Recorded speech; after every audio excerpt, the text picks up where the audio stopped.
सम्पूर्णमा मेरो हार्दिक न्यानो साहित्यिक अभिवादन। म सरिता अधिकारी पोखरेल हजुरहरू समक्ष आज मैले नेपालमा मात्र छ कविता लिएर उपस्थित भएकी छु।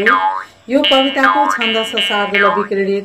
यो कविता रचना गर्नुभएको छ आदरणीय कविवर अनन्त कुमार बस्नेतज्यूले।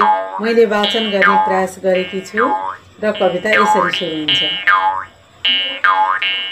हस्तन शैल मुसुक रश्मि